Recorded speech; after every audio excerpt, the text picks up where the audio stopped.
Connor. Lol, this is so funny. Merl, Marl,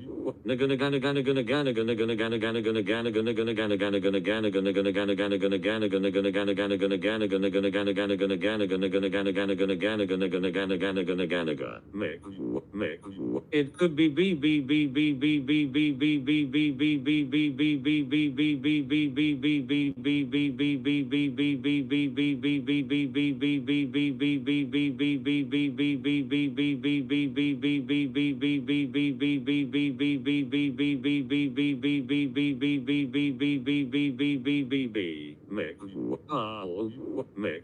I wank robots.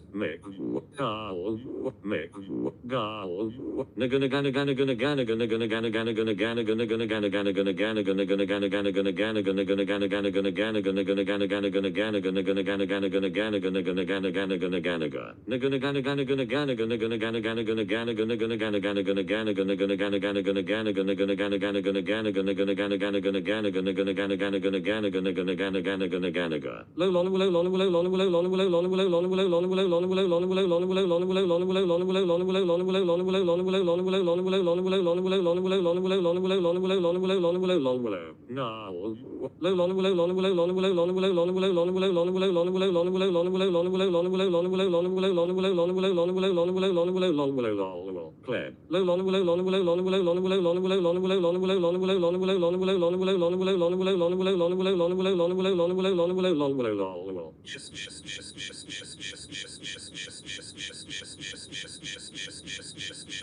I am the king of hell and I will enjoy seeing all you guys in my kingdom. When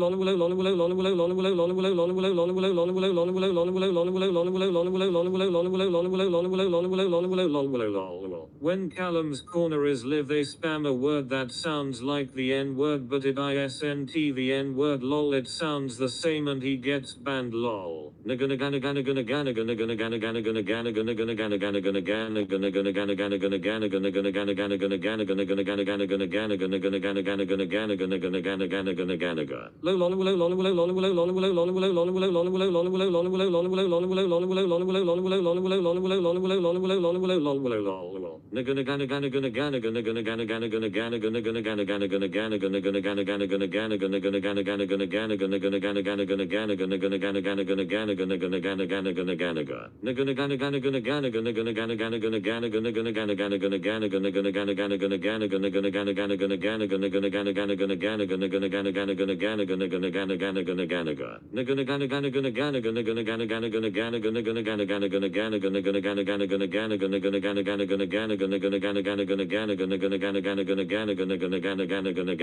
Robo dildo reactivate max setting. No N-words, Connor. Spam contest. I am so happy to know that your cock stinks like rotten eggy farts and sewer clouds. That is better than smelling of your mum's period, especially when she has had a tampon stuck up her vagina for a month. Mike, when will we see another Latina mommy interrogation session? I own all your souls now. Lucifer, I have no soul, I am a day walker. No N-words, but can we have the P word? Not pedo. No, I own you, Lucifer. Pat key.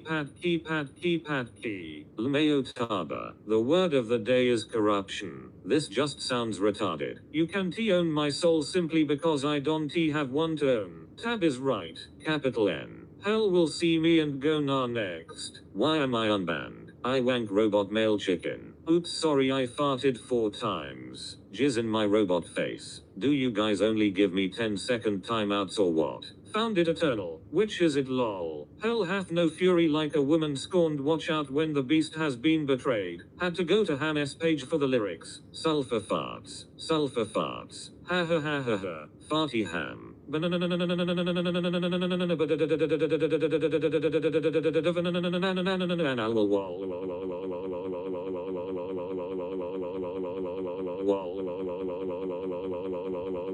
Connor, I found out today why a giraffe's legs are so long, it's so their feet can touch the ground.